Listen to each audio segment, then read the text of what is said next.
धक्कादायक घटना. तबलापेटी वाजण्याच्या क्लाससाठी गेलेल्या एका शाळकरी मुलाचा मृतदेह शेततळ्यात आढळून आला. शंभूराज शशिकांत राजमाने, वय 9 वर्ष, राहणार मारडी, असं संबंधित मुलाचे नाव आहे.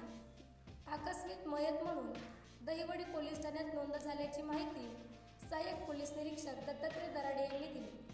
शशिकांत राजमाने यांचा एकुलता एक मुलगा शंभूराज मंगळवारी दुपारी साधारणपणे 3 वाजण्याच्या सुमारास सायकल घेऊन सुनीता चांदकिरण नलावडे यांच्याकडे तबला आणि पेटी वादनाच्या क्लासला गेला होता.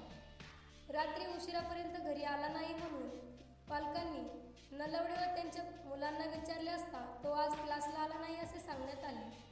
त्यावेळी शंभूराजच्या पालकांनी शोधाशोध केल्यानंतर तो नलावडे यांच्या घरामागे असणाऱ्या शेततळ्यात पडून मृत्यू झाल्याचे आढळून आले. त्याचबरोबर त्याची सायकल आणि चप्पल देखील शेजारी पडल्याचे दिसले. शंभूराजचा क्लास घेणाऱ्या मॅडम या मोही येथील कदम वस्तीवर प्राथमिक शिक्षिका म्हणून कार्यरत आहेत. त्या नुकत्याच कीर्तनकार म्हणून नावारूपाला येत आहेत. त्या अनुषंगाने त्यांनी पेटी तबला वादनाचा क्लास सुरू केलेला आहे. त्यांच्याकडे क्लासला मोजकीच मुले येत असतात.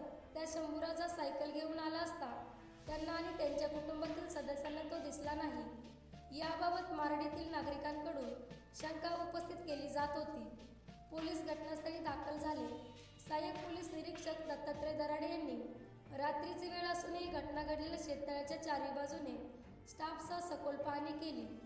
त्याचबरोबर क्लास घेत असणाऱ्या मॅडमसह इतरांचीही कसून चौकशी केली. त्यानंतर त्यांनी आकस्मिक मृत्यूची नोंद केली. या घटनेचा अधिक तपास सुरू आहे. झुंजार न्यूज महाराष्ट्र कार्यकारी संपादक ओंकार माने, विधान.